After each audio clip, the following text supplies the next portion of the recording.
Hello, कैसे हैं सभी लोग। उम्मीद है सभी लोग बेहतर हैं। आज हम स्टार्ट करने वाले हैं अपना टॉपिक क्लास 11th का। लेकिन एक्चुअल में स्टूडेंट अगर कहा जाए तो ये टॉपिक क्लास 11th का नहीं बल्कि क्लास 12th के लिए भी काफ़ी इंपॉर्टेंट है।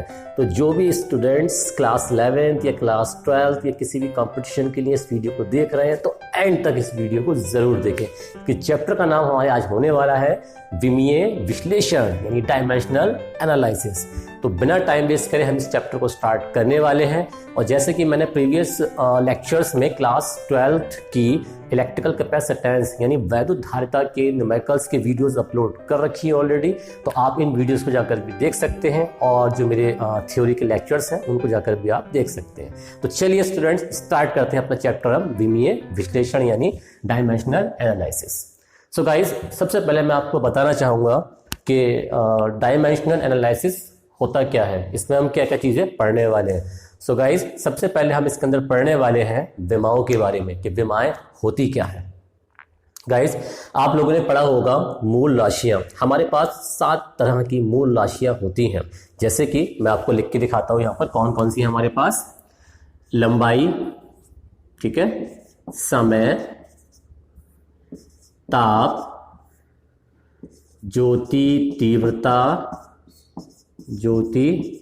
तीव्रता, पदार्थ की मात्रा, धारा और लास्ट में है द्रव्यमान। लंबाई मीन्स हो गई हमारे पास लेंथ, समय यानी हमारे पास हो गया टाइम, और ये हमारे पास हो गया टेम्परेचर, ये हो गई हमारे पास ल्यूमिनस इंटेंसिटी, और ये हो गई हमारे पास अमाउंट ऑफ सब्सटेंस, ये हो गया हमारे पास करंट, और ये हो गया हमारे पास मास। तो देखते कितनी हो गई, 1 2 3 4 5 6 7। ये होती हैं हमारी मूल राशियां, जिनको इंग्लिश में हम कहते हैं फंडामेंटल क्वांटिटीज। इनको हम कहते हैं मूल राशियां यानी फंडामेंटल क्वांटिटीज, ये इनको कहा जाता है। ओके गाइस, इसके अलावा इनके जो यूनिट्स होते हैं, इनके जो मात्रक होते हैं, उनको कहा जाता है मूल मात्रक। मैं आपको लिख के दिखाता हूं यहाँ पर। लेंथ का मूल मात्रक होता है आपका मीटर, टाइम का मूल मात्रक होता है आपका यानी फंडामेंटल यूनिट होता है आपका सेकंड, टेम्परेचर का होता है केल्विन, और ज्योति तीव्रता का होता है कैंडेला CD। इसके अलावा पदार्थ की मात्रा का होता है मोल, और धारा का होता है आपका एम्पियर, द्रव्यमान यानी मास का होता है किलोग्राम। फंडामेंटल क्वांटिटीज हो गई हमारे पास ये, ठीक है। अब मैं आपको बताने का चाह रहा हूँ विमाओं के बारे में। एक्चुअल में विमाएं होती क्या है, डायमेंशंस होती क्या है।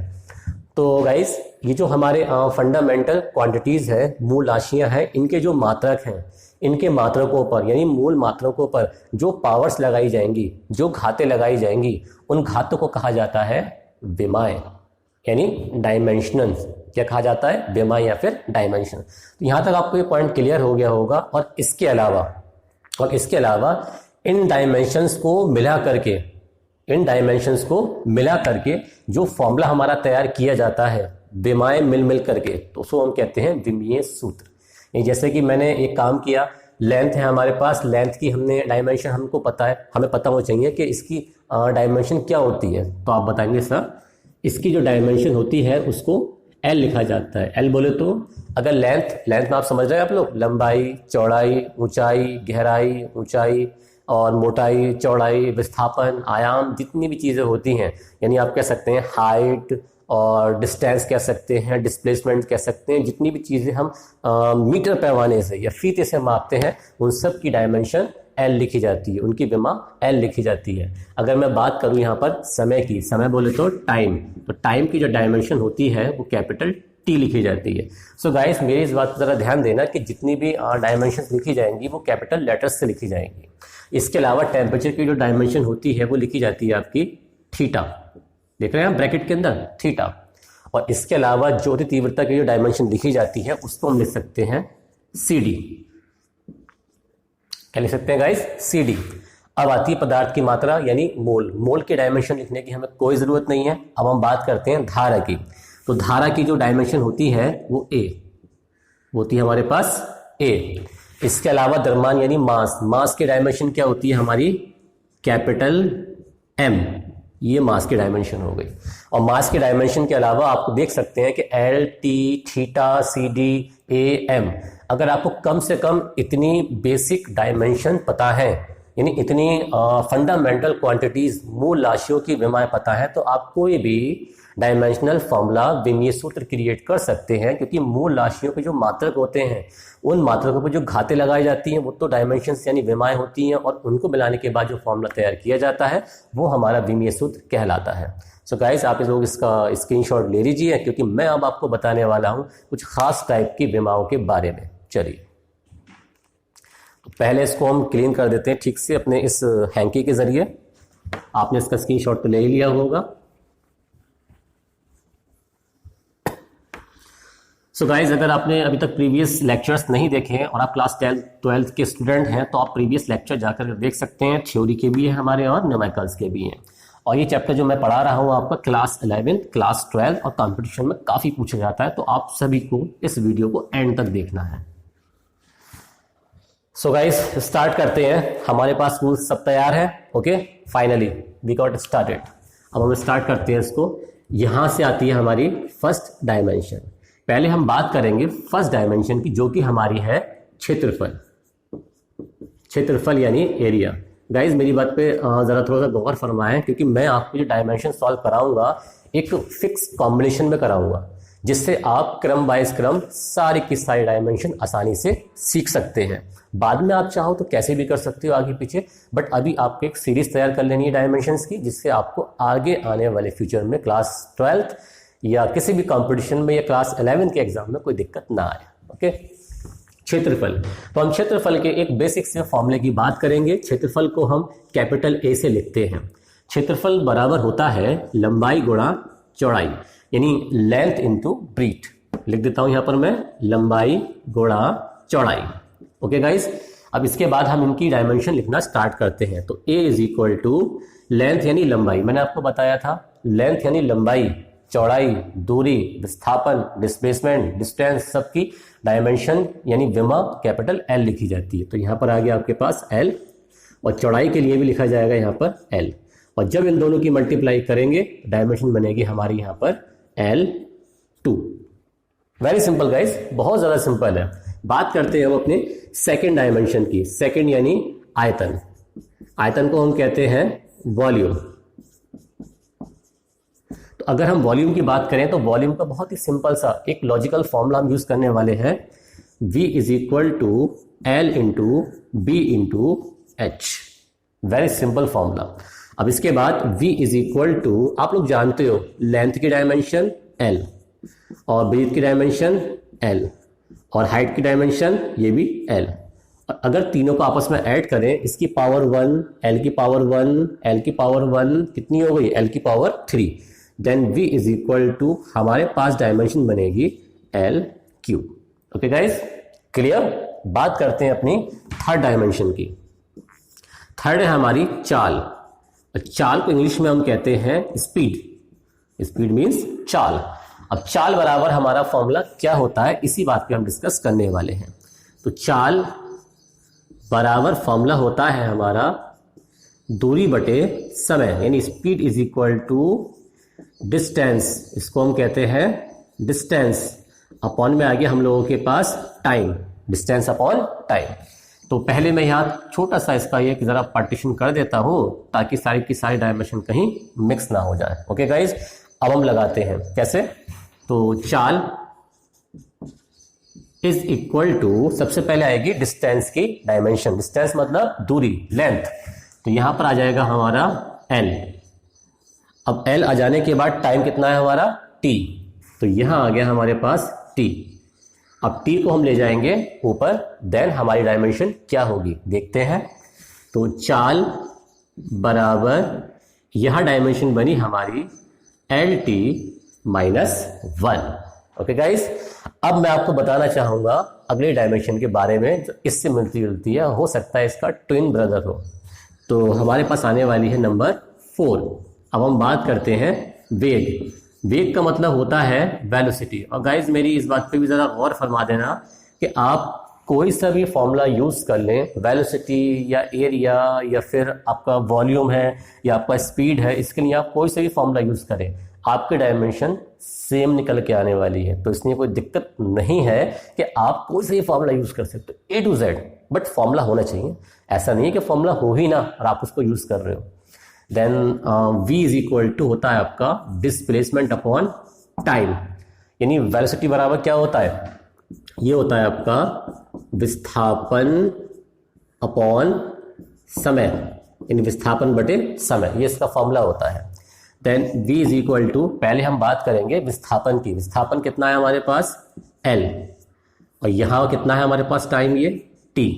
ओके गाइज, इसको सॉल्व करते कितना हो जाएगा, तो ये बनेगा हमारे पास LT-1। अरे ये तो डायमेंशन बिल्कुल हमारी सेम निकल के आई है। सो गाइज, कुछ क्वांटिटियाँ ऐसी होती हैं जिनकी डायमेंशन बिल्कुल सेम होती है, तो इसलिए डरने वाली बात नहीं, कभी आप सोचो कि डायमेंशन गलत हो गई है, ऐसा कुछ भी नहीं है। अब हम बात करने वाले हैं त्वरण की, विमा की। त्वरण, त्वरण को हम क्या कहते हैं इंग्लिश में, त्वरण को हम कहते हैं एक्सेलरेशन, यानी त्वरण। अब त्वरण बराबर फॉर्मूला क्या होता है, आपने क्लास 9 में पढ़ा होगा, और नहीं पढ़ा है तो अब यहां पढ़ लीजिए। A इज इक्वल टू, त्वरण का फॉर्मूला वेग परिवर्तन की दर कहलाती है त्वरण, यानी changing rate in velocity is called acceleration. तो हम एक्सेलरेशन की बात करने वाले हैं। तो ये लगाते हैं हम A इज इक्वल टू, सबसे पहले वेलोसिटी की डायमेंशन, तो ये होगी LT-1, एंड समय की डायमेंशन बनेगी हमारे पास T। देखा गाइस आपने, ये T की पावर कैसी है आपकी, +1। इसको हम ऊपर ले जाते हैं, पावर कितनी हो जाएगी, -1। तो -1 और ये -1 कितनी हो गई, -2। देन फॉर्मूला क्या बनेगा हमारा, तो पहले मैं दोबारा से जरा इसका एक छोटा सा पार्टीशन और कर देता हूं। तो देखिए गाइस, अब जो इसका बनेगा वैल्यू, T की पावर -1 ऑलरेडी था, इसको हम ऊपर ले गए, ये भी T की पावर -1 हो गया, और -1 और -1 कितना होता है, -2। देन डायमेंशन क्या बनेगी हमारी, A is equal to LT-2। तो इस तरीके से हमारे पास एक्सेलरेशन की डायमेंशन तैयार हो गई। अब हम बात करते हैं नंबर 6। नंबर 6 डायमेंशन लेट कर लीजिए, हमको फोर्स की फाइंड करनी है। फोर्स, फोर्स का मतलब होता है बल। तो बल का आप कोई से भी A to Z formula use कर सकते हैं जो आपने इन पास्ट में कभी भी पढ़ा होगा, कोई भी फॉर्मूला, बस होना फोर्स का चाहिए। लेकिन यहाँ पर मैं यूज करने वाला हूँ न्यूटन का बहुत ही ज्यादा famous formula, second law of Newton. F is equal to M into A। यहाँ पर M क्या है, द्रव्यमान, M है द्रव्यमान, और A है हमारे पास त्वरण, यानी force is equal to mass into acceleration. तो फॉर्मूला बनेगा F इज इक्वल टू, द्रव्यमान की डायमेंशन क्या बनेगी, यह बनेगा हमारे पास M, और इसके अलावा त्वरण की बनेगी LT-2। डायमेंशन क्या बन जाएगी हमारे पास, F is equal to MLT-2। तो ये बनी हमारी बल की डायमेंशन। बात करते हैं अपनी नेक्स्ट डायमेंशन की तरफ। गाइज, ये क्लास 11 और क्लास 12 के लिए बेसिक कंडीशन है, या हम कह सकते हैं ये बेसिक है। अगर आपने इन विमाओं को तैयार कर लिया तो आप क्लास 12 में भी इस प्रॉब्लम को फेस नहीं करने वाले, क्योंकि मैं जानता हूं कि अच्छे से अच्छे स्टूडेंट की पता है क्या प्रॉब्लम होती है, डायमेंशन कैसे याद की जाए। और मैं आपको बताता हूं कि डायमेंशन कभी याद नहीं की जाती, आपको सिर्फ फॉर्मूले की थोड़ी जानकारी होनी चाहिए, और अगर आपको फॉर्मूले की नॉलेज है तो आप आसानी से किसी भी डायमेंशन को सॉल्व कर सकते हो। तो देखें नंबर 7। अब हम फाइंड करेंगे कार्य। कार्य को हम कहते हैं वर्क, यानी वर्क की डायमेंशन। तो कार्य का बहुत ही सिंपल फॉर्मूला होता है, work is equal to force into force की डायरेक्शन में डिस्प्लेसमेंट, यानी बल गुणा बल की दिशा में विस्थापन, ये इसका फॉर्मूला होता है। अब इसके बाद W is equal to force की डायमेंशन क्या निकाली अभी हमने, MLT-2। लगाते हैं पहले इसको यहाँ पर, ML टी माइनस टू और विस्थापन की एल। ठीक है, तो देखें एल में एल क्या करेंगे, हम ऐड करेंगे। एल में एल क्या करेंगे, ऐड करेंगे, तो क्या बनेगा formula, W is equal to यहां बनेगा ml2 और T माइनस टू। तो इस तरीके से हम वर्क की डायमेंशन भी यहां से फाइंड कर सकते हैं। सो गाइज आप लोग इसका स्क्रीनशॉट ले लो, फिर हम बढ़ेंगे अपने आगे की विमा की तरफ। चलो ठीक है, ले लीजिए स्क्रीनशॉट। कार्य तक विमा हमारी हो चुकी है डायमेंशन, अब वर्क के आगे हम बढ़ने वाले हैं। तो पहले मैं इसको क्लीन कर दूं तो थोड़ा बेहतर रहेगा। सो गाइज हम एक निश्चित फिक्स कॉम्बिनेशन में इन विमाओं को पढ़ेंगे, बहुत ही अच्छे से अंदाज में, बहुत ही सिंपल से अंदाज में, थोड़े मजाक के अंदाज में पढ़ेंगे इस विमाओं को, क्योंकि हमें याद तो करनी है ही नहीं, क्योंकि हमें रटना नहीं, समझना है और हमें आपको समझाना है। तो इन दो बातों पे हमें बिल्कुल ही फोकस करना है।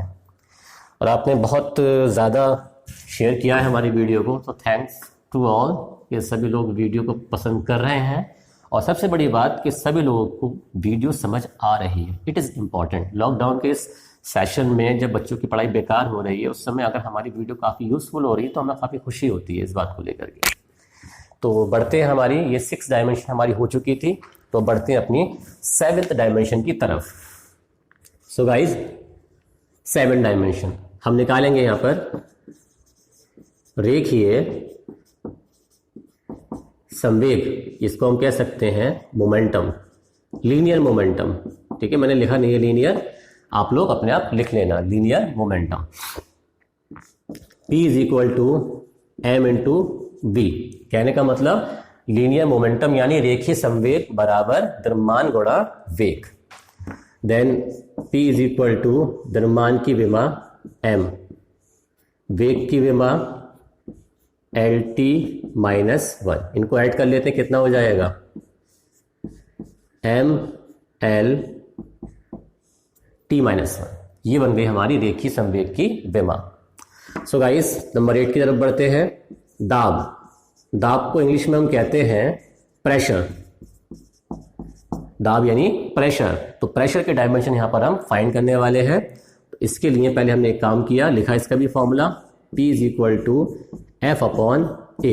अब आप इस बात पर जरा ध्यान देना कि रेखीय संवेग को भी P कहा जाता है, कैपिटल P, और दाब यानी प्रेशर को भी कैपिटल P कहा जाता है। तो कंफ्यूज होने की जरूरत नहीं है, दोनों का सिंबल एक ही है।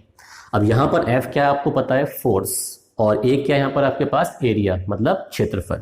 अब लगाते हैं इसकी विमा, P is equal to force की विमा ML T माइनस 2 और क्षेत्रफल की विमा क्या होती है हम लोगों के पास, L2। ओके गाइस, L2 को ऊपर ले जाएंगे और सॉल्व करेंगे। उससे पहले मैं यहाँ छोटा सा एक पार्टीशन इसका कर देता हूँ। ओके, देखिए गाइस L2 है, L2 को अगर मैं ऊपर लेकर के गया तो L2 हो गया माइनस, यानी L की पावर माइनस की 2 हो गई। ऊपर ऑलरेडी कितना था, L की पावर +1, तो +1 और माइनस की 2 पावर कितना हो जाएगा, माइनस की 1 पावर। देन फॉर्मूला क्या बनेगा हमारा, P is equal to ML minus 1 and T minus 2। तो ये बनी हमारी दाब यानी प्रेशर की डायमेंशन। सो गाइज हम बढ़ते हैं अपनी 9th डायमेंशन की तरफ। 9th है हमारी डायमेंशन शक्ति। शक्ति मतलब पावर, जो आप सभी लोगों के पास है, आपके दिमाग की पावर। तो पावर का फॉर्मूला ये भी आपने क्लास 9th में ऑलरेडी पढ़ रखा होगा। क्या होता है, P is equal to W upon T। अब W क्या है यहाँ पर हमारे पास, वर्क है। Okay guys, then P is equal to work की डायमेंशन ML2 T माइनस 2। ये मैंने अभी अभी आपको जस्ट पीछे सॉल्व कराई थी। और टाइम की डायमेंशन है हमारे पास T, ये आ गई हमारे पास T।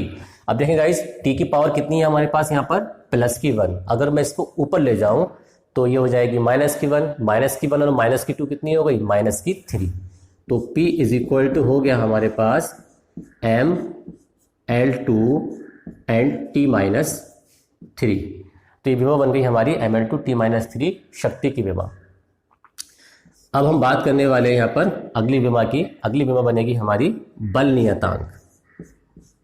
बल नियतांक, और बल नियतांक को इंग्लिश में कहा जाता है फोर्स कांस्टेंट, बल नियतांक यानी फोर्स कांस्टेंट। तो इसके लिए हम एक हुक के नियम का यूज करने वाले हैं। क्या होता है हुक का नियम, इस बात पर डिस्कस नहीं करना है। जब आगे मैं आपको चैप्टर्स पढ़ाऊंगा, पूरा सिलेबस कराऊंगा, तब मैं आपको बताऊंगा कि भैया ये जो हमारा आपका फोर्स कांस्टेंट ये होता क्या है, हुक्स लॉ होता क्या है। Okay guys, F is equal to K X. F क्या है यहाँ पर, ये बल, के क्या है ये आपका बल कांस्टेंट यानी बल नियतांक, और एक्स क्या है यहाँ पर आपका एक प्रकार का विस्थापन।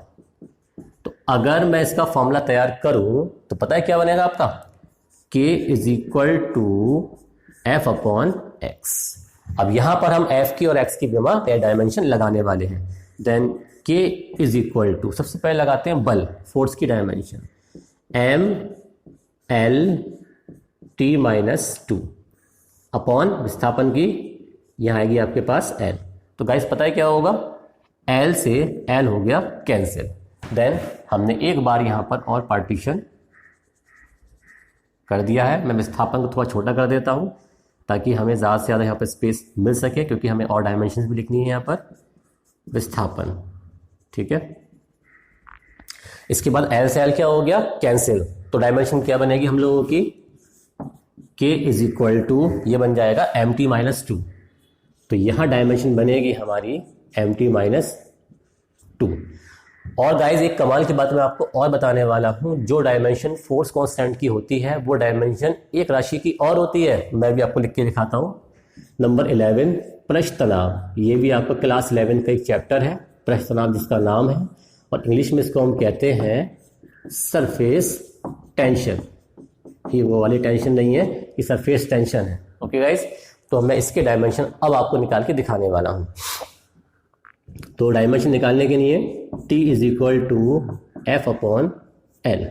T माने यहाँ पर सरफेस टेंशन है, और F यहाँ पर फोर्स है, और L यहाँ पर लेंथ यानी लंबाई है। अब लगाते हैं इनकी dimensions. T is equal to force की dimension M L T minus two, length की डायमेंशन यहाँ आ गई आपके पास L। अब देखिए आप L से L क्या हो जाएगा यहाँ पर कैंसिल, L से L हो गया cancel. Then T is equal to कितना हो गया हमारे पास, तो ये बनेगा एम एल, सॉरी L तो कैंसिल हो चुका है, तो यहाँ पर हमारे पास क्या आएगा एम टी माइनस टू। तो इस तरीके से हम पृष्ठ तनाव की विमा भी यहाँ पर लिख सकते हैं। तो आपने देखा बल नियतांक यानी फोर्स कांस्टेंट और सरफेस टेंशन यानी पृष्ठ तनाव, दोनों की विमाएं डिट्टो बिल्कुल सेम है।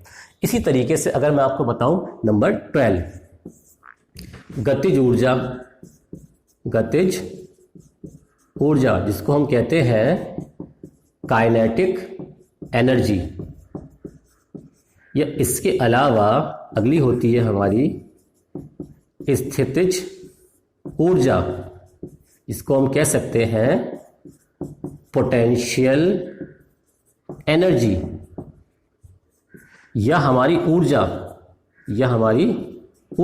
जिसको हम कहते हैं एनर्जी। इन सब की जो डायमेंशन होती है वही होती है जो वर्क की होती है।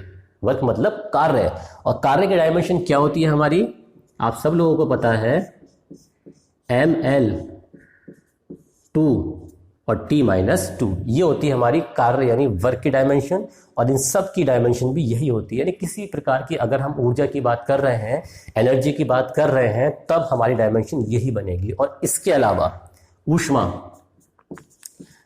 बोले तो हीट, जो हीट की डायमेंशन होती है वो भी आपकी ml2 t-2 होती है, क्योंकि ऊष्मा भी ना एक प्रकार की ऊर्जा होती है, एक प्रकार की एनर्जी होती है। अब मुझे कैसे मालूम पड़ा, जब मैं आपको आगे के चैप्टर लर्न कराऊंगा, पढ़ाऊंगा, समझाऊंगा, रटवाऊंगा नहीं, तब आपको मालूम पड़ेगा कि हाँ सर सही कह रहे थे कि ऊष्मा और ऊर्जा जो होती है ना एक ही चीज होती है। ठीक है, तो इन सभी की डायमेंशन बिल्कुल कॉमन होने वाली है। चलिए यहां से इसका छोटा सा एक पार्टीशन कर लेते हैं,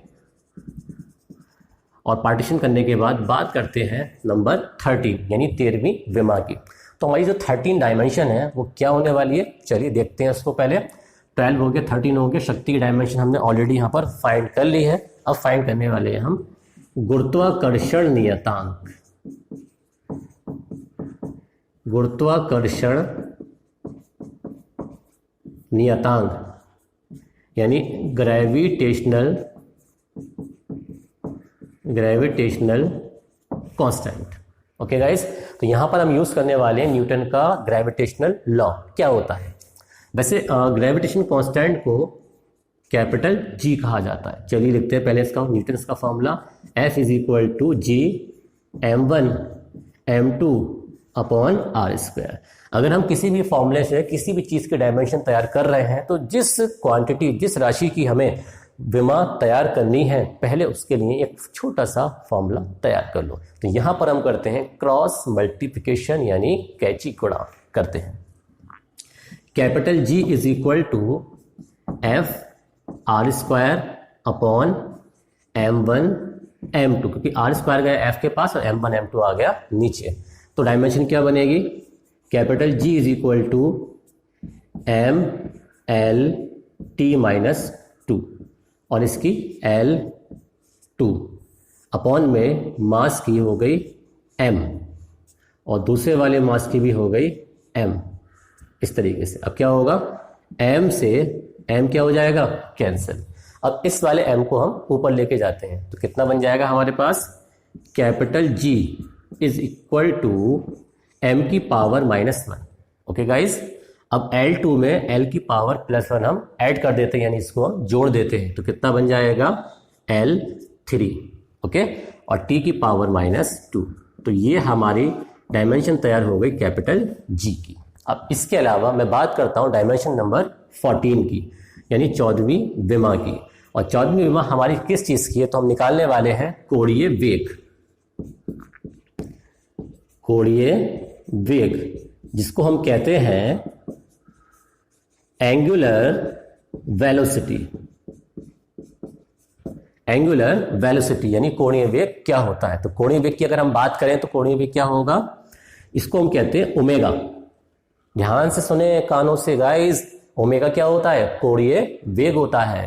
तो ओमेगा इज इक्वल टू क्या होता है फॉर्मूला, 2 पाई अपॉन टी। और आप सभी लोगों को अगर मैंने नहीं बताया है तो मैं अब बता देता हूं, जिस राशि का मात्रक नहीं होता उसकी हम डायमेंशन नहीं लिख सकते। लाइक पाई का मान कितना होता है, पाई की वैल्यू 22/7 या 3.14 होती है, जिसका कोई यूनिट नहीं होता, तो हम उसके डायमेंशन नहीं लिख सकते।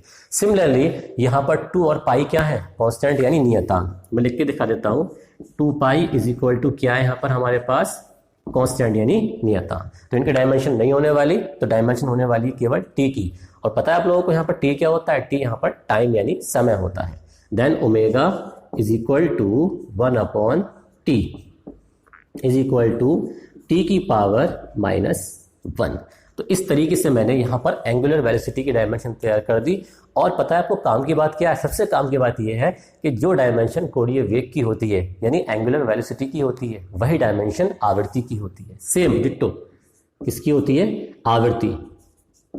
शायद बोर्ड में कभी कट ना जाए, इस वजह से थोड़ा मैं ऊपर लिख रहा हूं। आवृत्ति को हम कहते हैं फ्रीक्वेंसी, यानी फ्रीक्वेंसी की और कोणीय वेग की डायमेंशन सेम होती है। तो गाइज आप लोग इसका स्क्रीनशॉट ले लो, फिर हम बढ़ते हैं अपने आगे की डायमेंशंस पर। ओके, पढ़ते हैं।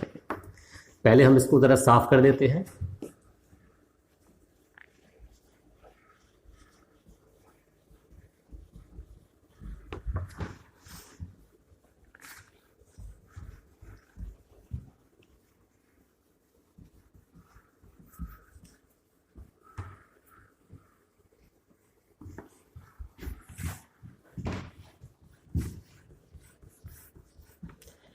कभी कभी साफ करने में थोड़ी ज़्यादा मेहनत करनी पड़ती है, बट कभी कभी थोड़ा टाइम लगता है, वरना ज़्यादा टाइम लगने की कोई ज़रूरत नहीं होती।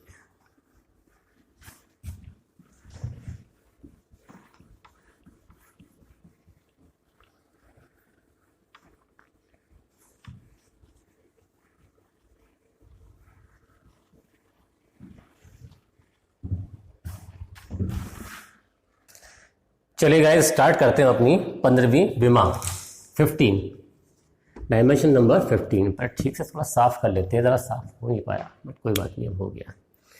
तो 15वीं जो हमारी विमा है काफ़ी अच्छी विमा होने वाली, क्योंकि अभी अभी मैंने आपको आवृत्ति की बताई थी। अब मैं आपको बताता हूँ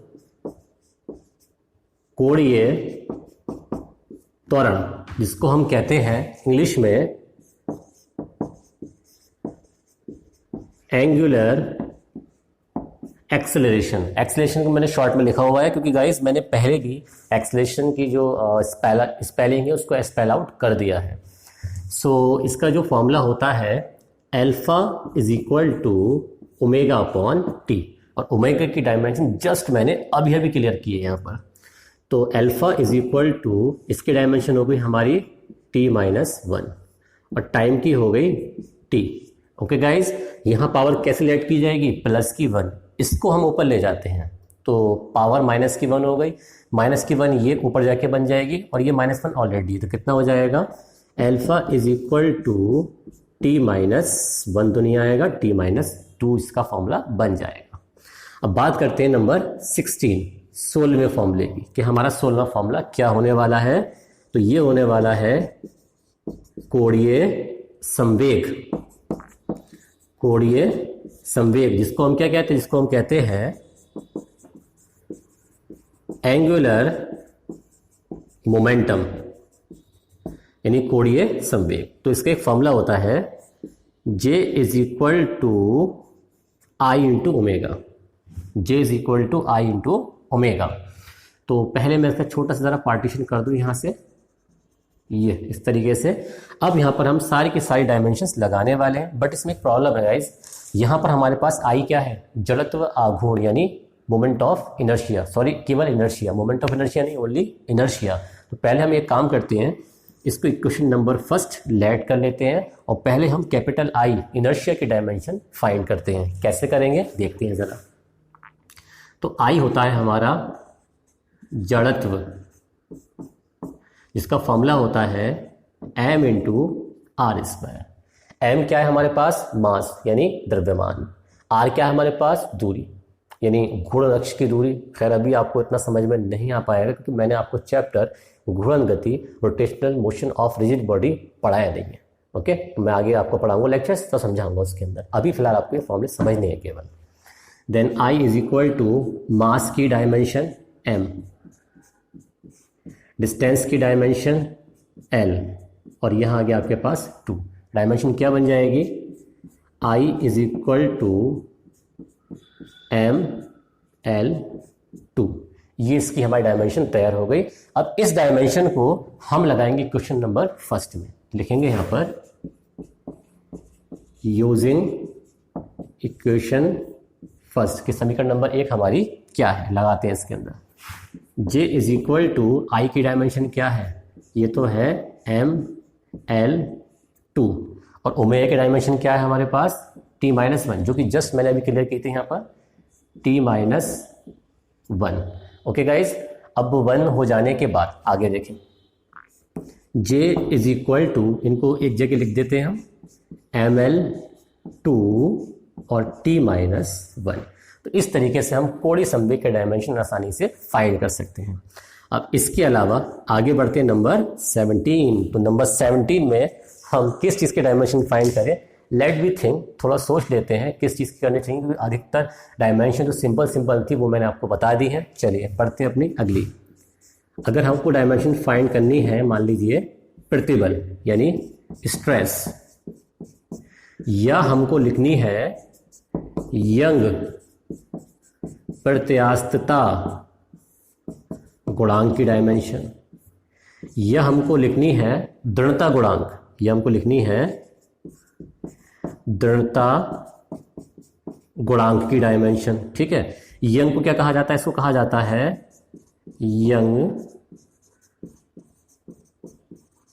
मॉड्यूलस कॉफिशिएंट, इसको कहा जाता है रिजिडिटी कॉफिशिएंट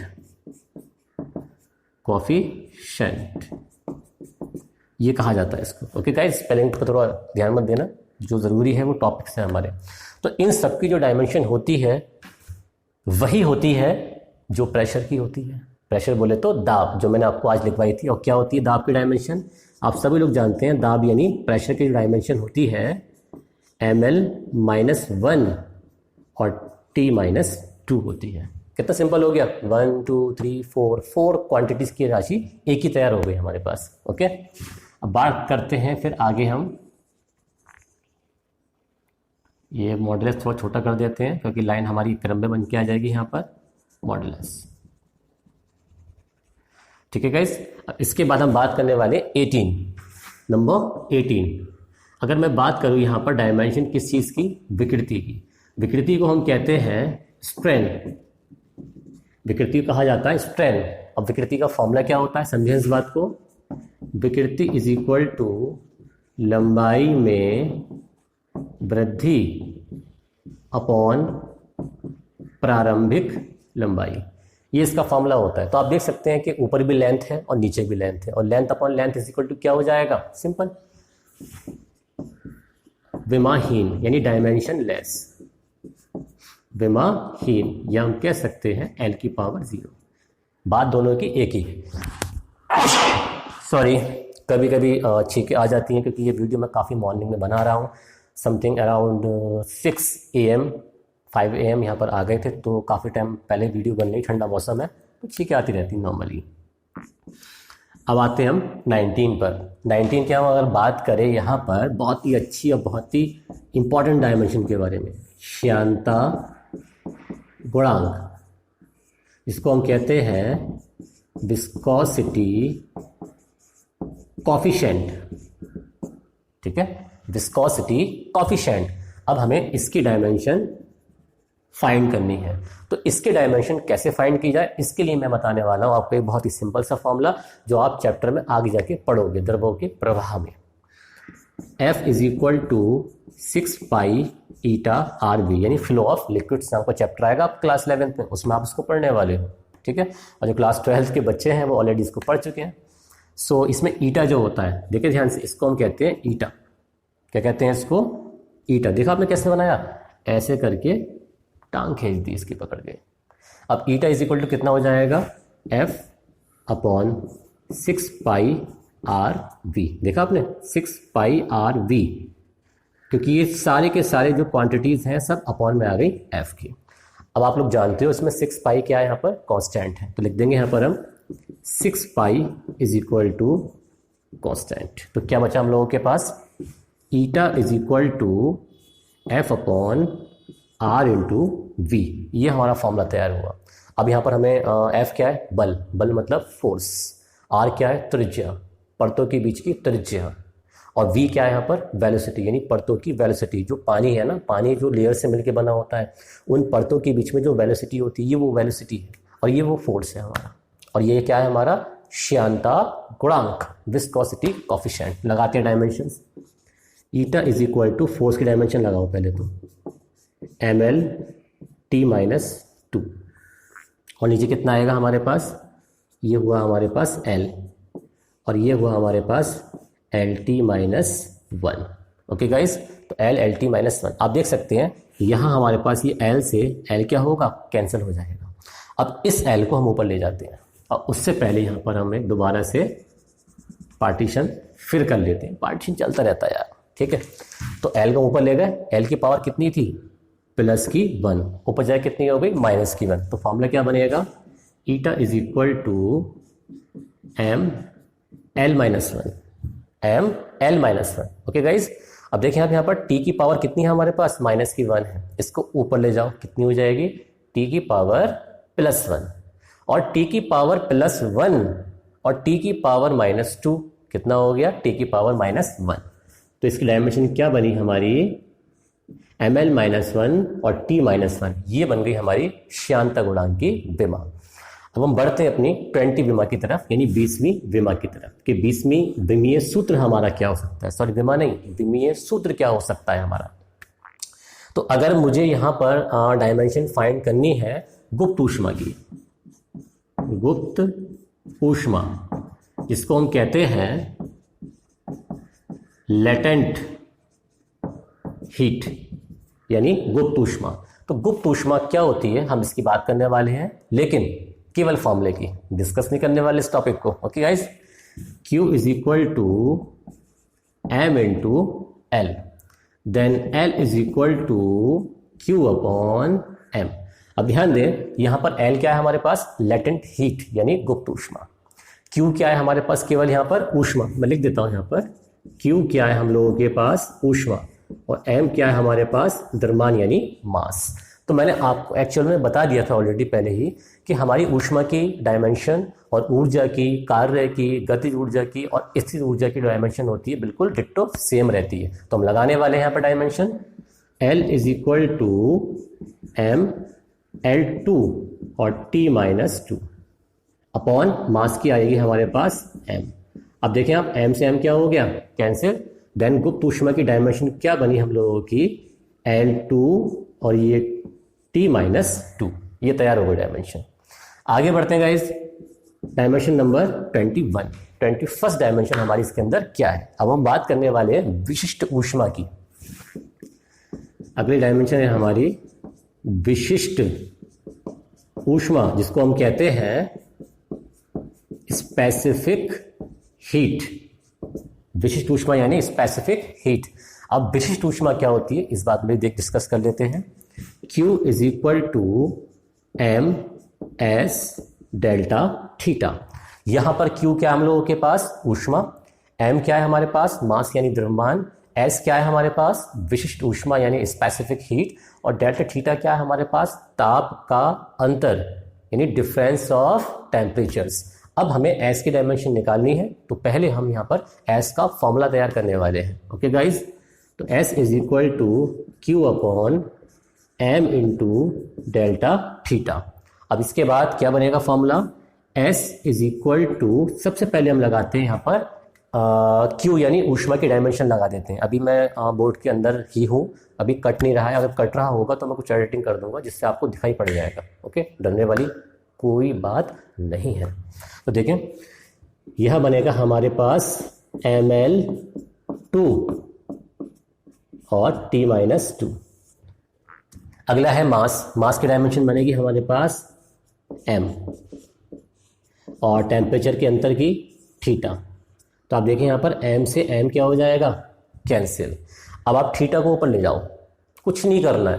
थीटा की पावर कैसी है, +1, ऊपर ले जाने पे कितनी हो जाएगी, -1। तो फॉर्मूला क्या बनेगा, L2 T-2 थीटा-1। यहाँ मैं लिख के दिखा देता हूँ क्या बन जाएगा फॉर्मूला हमारा।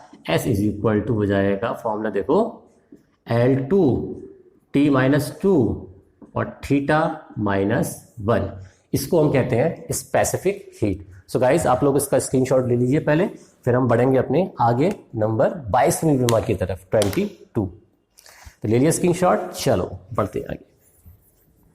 स्क्रीनशॉट ले करके जो है ना, इसको अपने मोबाइल के जो आपका वॉलपेपर होता है जिस पे आप फोटोज लगाते रहते हो, वहाँ इसको लगा देना। बार बार देखोगे तो फॉर्मूले आपकी निगाह में बस जाएंगे। याद नहीं करने हैं, समझने हैं। और जब आपकी निगाह में बस जाएंगे तो जाहिर सी बात है, कोई चीज़ बार बार सामने आती है तो वैसे ही याद हो जाती है। आप तो, आपसे अच्छा कौन जानता है। आप तो वैसे स्टूडेंट्स हैं और हमसे ज़्यादा दिमाग आप रखते हैं, तो आप लोगों को हमसे ज़्यादा बेहतर पता होगा। सो गाइस, पहले इसको साफ करते हैं ठीक तरीके से, फिर बढ़ेंगे अपनी 22वीं डायमेंशन की तरफ, यानी 22 डायमेंशन। पहले साफ कर देते हैं ज़रा सही तरीके से इसको। कभी कभी ये दिख करता है साफ करने में, लेकिन कभी कभी जल्दी साफ भी हो जाता है। सो गाइस, अगर आपने वीडियो को लाइक नहीं करा है तो आप वीडियो को लाइक ज़रूर करना, क्योंकि मुझको लगता है कि आपको ये वीडियो ज़रूर समझ में आएगी और आपको काफ़ी पसंद भी आएगी वीडियो। सो गाइस, करते हैं स्टार्ट अपनी 22 डायमेंशंस। तो ये रही हमारी 22वीं विमा, 22 डायमेंशन। तो अब हम निकालने वाले हैं किस चीज़ की, गैस नियतांक। गैस नियतांक जिसको हम कहते हैं गैस, सॉरी मैं यहाँ नहीं लिखता हूँ वरना हमारा स्पेस खराब हो जाएगा, मैं लिखूंगा यहाँ पर गैस कांस्टेंट। तो अब हमें गैस कांस्टेंट की डायमेंशन तैयार करनी है। तो इसके लिए आपने क्लास 9th में आइडियल गैस इक्वेशन पढ़ी होगी, तो हम आइडियल गैस इक्वेशन की बात करने वाले हैं। इसके अंदर PV is equal to RT। यहाँ पर R क्या होता है, gas constant. Then R is equal to PV upon T। Then R is equal to pressure यानी दाब की डायमेंशन क्या होती है, M L-1 T minus two. Volume यानी आयतन, आयतन की डायमेंशन एल क्यू, जो मैंने आपको सेकेंड डायमेंशन के रूप में निकलवाई थी। इसके बाद टी क्या है यहाँ पर, टी यहाँ पर टाइम नहीं है, इस बात पर मेरे ध्यान दें। पी क्या है, प्रेशर। वी क्या है, वॉल्यूम। टी क्या है, टेम्परेचर यानी ताप, आयतन और दाब। अब ताप की क्या होती है डायमेंशन हमारे पास, थीटा। अब करने वाले हम इसको सॉल्व, ध्यान देना गाइस। एल की पावर 3 और एल की पावर -1 कितना हो गया, एल की पावर +2। तो यहाँ पर आएगा हमारे पास R is equal to M L की पावर 2, ओके, और T की पावर -2। अब थीटा की पावर कितनी है, +1, इसे ऊपर ले जाओ, कितना हो जाएगा, थीटा की पावर -1। तो ये तैयार हो गई हमारी गैस कांस्टेंट की डायमेंशन। अब हम तैयार करने वाले हैं 23rd बोल्ट्जमैन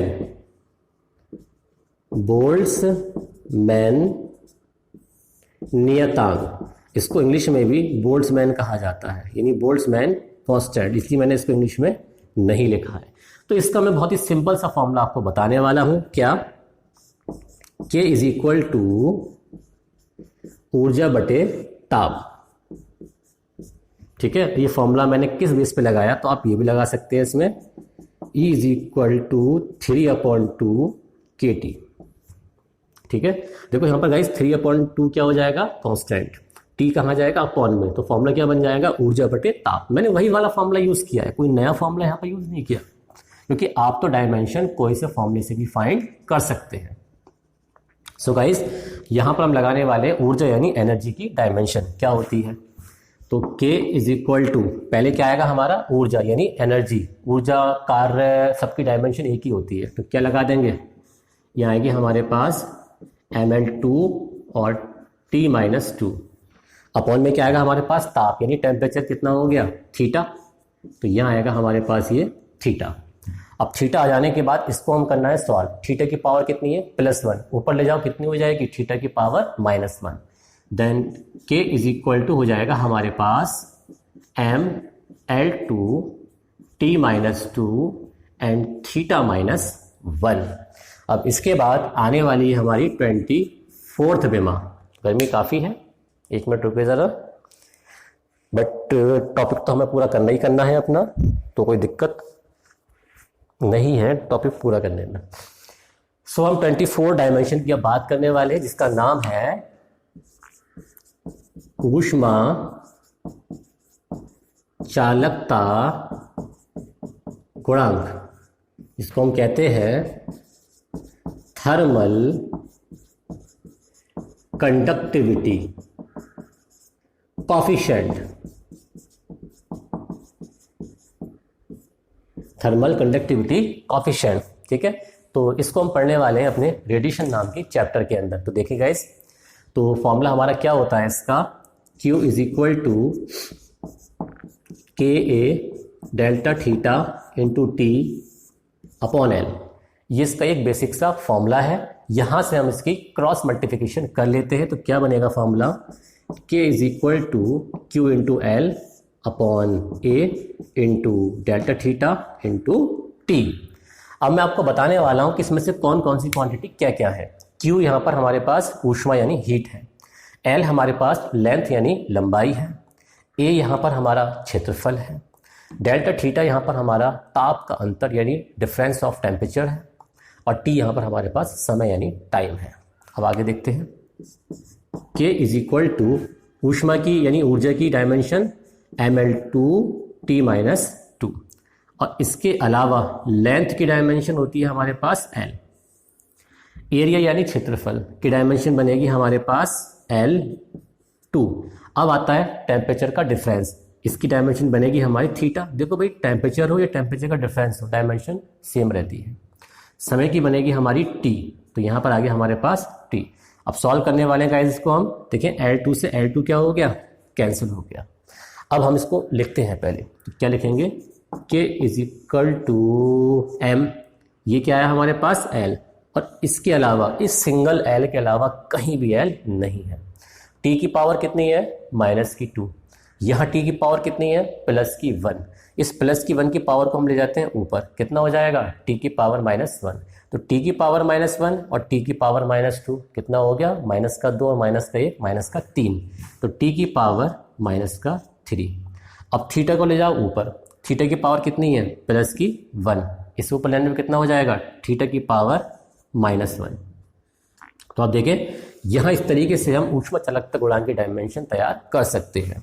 अब हम आगे बढ़ते हैं अपनी 25th डायमेंशन की तरफ। 25th, तो 25th डायमेंशन की तरफ बढ़ने से पहले हम थोड़ा सोच लेते हैं कि और कौन सी डायमेंशन हमें यूज में आ सकती है। चलिए हम बात करते हैं यहाँ पर आवेश की डायमेंशन की।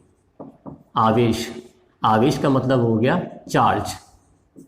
ओके गाइज, तो चार्ज की डायमेंशन फाइंड करने के लिए हमें यहाँ पर धारा की डेफिनेशन का यूज करना होगा। Q इज इक्वल टू होता है I इंटू टी। यहाँ पर Q क्या है हमारे पास, चार्ज यानी आवेश। I क्या है हमारे पास, वैद्युत धारा यानी करंट, इलेक्ट्रिक करंट। और T क्या है हमारे पास, समय यानी टाइम। लगाते हैं इनकी dimensions. Q is equal to धारा की हो गई A और समय की हो गई हमारे पास T। तो डायमेंशन क्या बनेगी हमारे पास, Q is equal to AT। तो इस तरीके से हम डायमेंशन इसकी आवेश की तैयार कर सकते हैं, Q is equal to AT। अब हम तैयार करेंगे किस चीज की, विभव। विभव का मतलब होता है हमारा पोटेंशियल। तो यहां पर हम पोटेंशियल की डायमेंशन फाइंड करने वाले हैं। तो क्लास 11 के स्टूडेंट्स हैं तो अभी विभव पढ़ा ही नहीं है, और जो क्लास 12 के स्टूडेंट्स हैं वो विभव के बारे में पढ़ चुके हैं। तो सभी लोग जरा थोड़ा ध्यान देना इस बात पर कि यहाँ पर डायमेंशन में कैसे तैयार कर रहा हूँ, काफ़ी इंपॉर्टेंट है सभी लोगों के लिए। V is equal to W upon Q naught. Q naught ये क्यों लगा दो, Q नॉट यहाँ पर परीक्षण आवेश लॉजिकली होता है, बट मैं कंफ्यूज ना हो आप, इसलिए मैं यहाँ पर Q नॉट नहीं लगा रहा हूँ। यहाँ से निकाल ली है मैं dimension. V is equal to W यानी वर्क। वर्क की डायमेंशन क्या होती है, ml2 और T-2। ठीक है, आवेश की क्या होती है, AT, जो मैंने ऊपर से देख के कॉपी कर दी। अब इसको ऊपर लेके जाना है, कैसे लेके जाएंगे, V is equal to ml2। अब करते हैं सॉल्व। यहाँ T की पावर कितनी है, +1, इसे ले जाओ ऊपर, कितना हो जाएगा T की पावर -1। तो T की पावर -1 और T की पावर -2 कितना हो गया, T की पावर -3। तो यहाँ पर क्या आएगा, T की पावर -3। ध्यान दें मेरी बात पर, ऊपर जाके पावर कैसी हो गई, -1 और -2 कितना हो गया, -3। और ये A की पावर कितनी है, +1, ऊपर ले जाओ कितना हो जाएगा, A की पावर -1। तो इस तरीके से हम विभव की डायमेंशन भी यहाँ से फाइंड कर सकते हैं। अब हम आगे बढ़ते हैं। आगे हम डायमेंशन निकालने वाले हैं किस चीज़ की, हम निकालने वाले हैं वैद्युत धारिता की डायमेंशन। वैद्युत धारिता, जिसको हम इंग्लिश में कहते हैं इलेक्ट्रिकल कैपेसिटेंस। इलेक्ट्रिकल कैपेसिटेंस, वैद्युत धारिता। तो पहले मैं इसके यहाँ छोटा सा एक और पार्टीशन कर लेता हूँ, और पार्टीशन कर देने के बाद बेसिक सा फॉर्मूला इसका यूज़ करने वाले हैं। फॉर्मूला हमारा इसका होता है C is equal to Q upon V। Q यहाँ पर चार्ज है और V यहाँ पर विभव है, जिसके डायमेंशन ऑलरेडी हम यहाँ पर निकाल चुके हैं। Then C is equal to आवेश की AT हो गई, और पोटेंशियल विभव की कितनी फाइंड की थी अभी हमने, ml2 T-3 A-1। क्या आ जाएगा, ml2 T-3 एंड A-1। देखिए ध्यान से चेक कर लेते हैं एक बार, ml2 T-3 A-1। अब सॉल्व करते हैं। जो पावर नीचे प्लस की हैं वो ऊपर जाके माइनस की हो जाएंगी, और जो नीचे माइनस की हैं वो ऊपर जाके प्लस की हो जाएंगी। Then C is equal to, ऊपर लेके जाओ तो यहाँ बनेगा हमारे पास m की पावर -1 क्योंकि प्लस का है, और l की पावर -2 क्योंकि प्लस का है, और t की पावर -3 ऊपर जाने के बाद हो गया t की पावर +3। t की पावर +3 और t की पावर +1, तो 3 और 1 कितना होता है, 4। तो t की पावर हो गई हमारे पास 4। यह a की पावर कितनी है, +1। यह a की पावर कितनी है, -1। इसको अगर हम ऊपर लेकर गए तो a की पावर हो गई +1। तो a की पावर +1 और a की पावर +1 कितनी हो गई, a की पावर 2।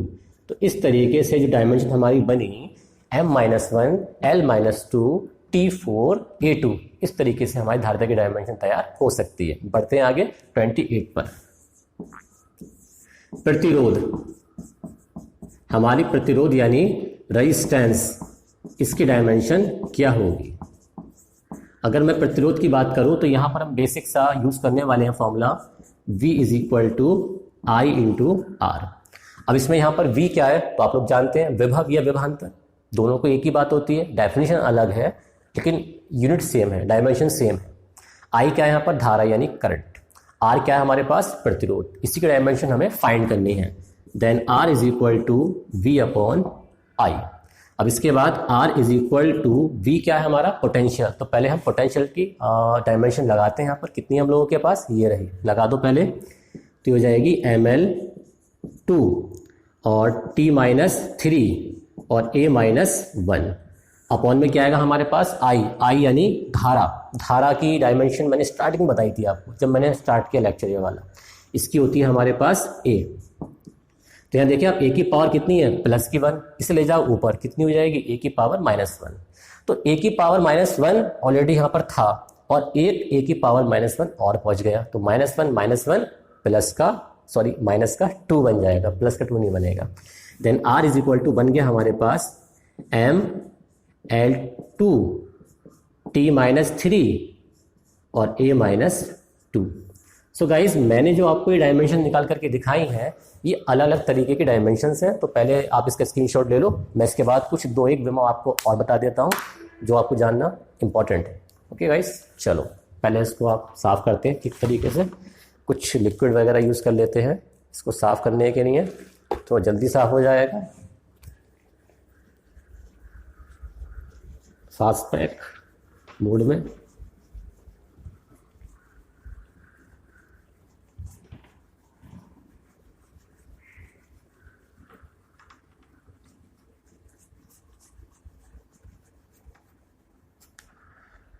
तो इसके बाद 25 के बाद 26 अगर काउंटिंग में गलती हो जाए, गड़बड़ी हो जाए तो कमेंट मत करना कि सर आपने काउंटिंग में गलती कर दी है, ऐसा कुछ नहीं है। आप केवल डायमेंशन पर ध्यान दें, अपने आप काउंटिंग ठीक कर लेना। तो आती है हमारी 26 डायमेंशन क्या है। तो यहाँ हम करने वाले हैं Planck constant. Planck constant, English में भी प्लांक और हिंदी में भी Planck. E is equal to होता है फॉर्मूला h न्यू, ठीक है। तो यहाँ से h इज इक्वल टू हो गया E अपॉन न्यू। यहाँ पर h क्या है? Planck constant. E क्या है यहाँ पर? एनर्जी यानी ऊर्जा। न्यू क्या है यहाँ पर? प्रकाश की आवृत्ति। भाई आवृत्ति किसी भी चीज़ की हो, सबकी डायमेंशन T-1 ही रहती है, जो मैंने ऑलरेडी आपको बता रखी है। Then h is equal to ऊर्जा यानी ml2 T-2 और आवृत्ति यानी T-1। ओके गाइस, आप जानते हैं कि आवृत्ति की तो T-1 होती है। इसको ऊपर ले जाओ आप, कितना हो जाएगा? T की पावर -1 है, ऊपर जाने के बाद T की पावर +1 हो गई, प्लस की 1 और माइनस की 2, कितनी बची? माइनस की 1। Then h is equal to ml2 और T-1, ठीक है। इसके अलावा 27 वैद्युत क्षेत्र की तीव्रता यानी इलेक्ट्रिक फील्ड इंटेंसिटी, शॉर्ट में लिखा है मैंने इंटेंसिटी। इसकी डायमेंशन हमें फाइंड करनी है। तो कैसे करेंगे?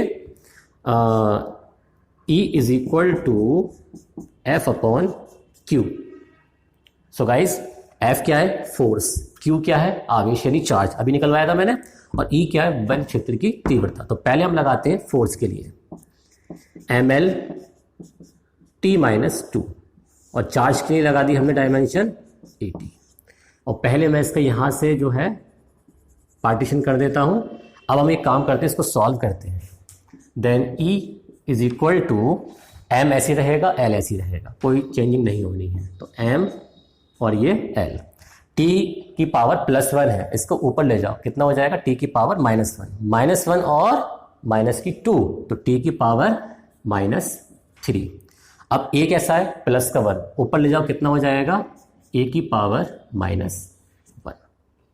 ठीक है, तो क्या बना चेक कर लेते हैं एक बार, ml t-3 और a-1। तो इस तरीके से हमने ये वेल क्षेत्र की तीव्रता की विमा भी ज्ञात कर ली। अब कुछ विमाएं मैं आपको वर्क करने के लिए दे रहा हूँ, घर से होमवर्क करने के लिए आपको वो डायमेंशन लिखनी है और मुझे कमेंट करके बताना है कि आपने उन चीज़ों की डायमेंशन लिखी है या फिर नहीं लिखी है।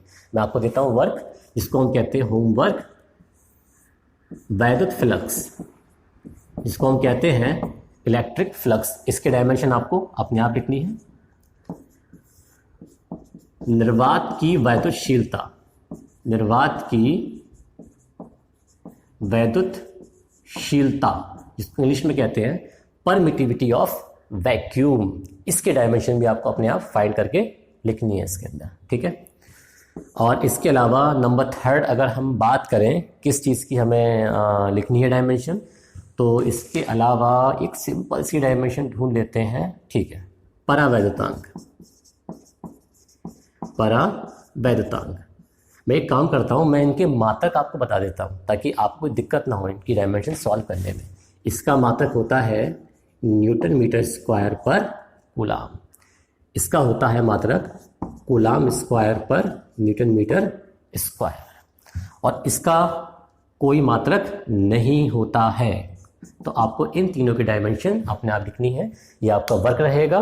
सो गाइस, मैंने आपको काफ़ी इंपॉर्टेंट डायमेंशंस करवा दी हैं, क्योंकि डायमेंशंस की कोई लिमिट नहीं है, बस आपको पैटर्न सिखाना था। वो पैटर्न मैंने आप लोगों को सिखा दिया है। तो पैटर्न सीखने के बाद अब कोई भी डायमेंशन किसी भी क्वांटिटी की अगर आपके सामने आती है तो मुझको लगता है कि आपको अब कोई दिक्कत नहीं आने वाली, क्योंकि आपने यहाँ पर डायमेंशंस को रटा नहीं है बल्कि इनके मेथड को समझा है। और मैं उम्मीद करता हूं कि डायमेंशंस की जो जितने भी मैंने आपको ये टॉपिक समझाए थे ये आपके समझ में आ गए होंगे। सो ऐसा मत सोचना कि मैंने सारी की सारी डायमेंशंस करा दी हैं, मैंने आपको कुछ खास डायमेंशंस करा दी हैं और इनको करने का जो तरीका है वो मैंने आपको बता दिया है। अब कोई भी क्वांटिटी अगर आपके सामने आती है तो आप उसके डायमेंशंस फाइंड कर सकते हैं। सो गाइस, फाइनली अगर आपको हमारी ये वीडियो अच्छी लगी है और ये कंसेप्ट आपको समझ में आया है तो वीडियो को लाइक शेयर ज़रूर करें, और अगर आप हमारे चैनल पर नए व्यूअर्स हैं तो हमारे चैनल को सब्सक्राइब ज़रूर करें, जिसका नाम है शारिक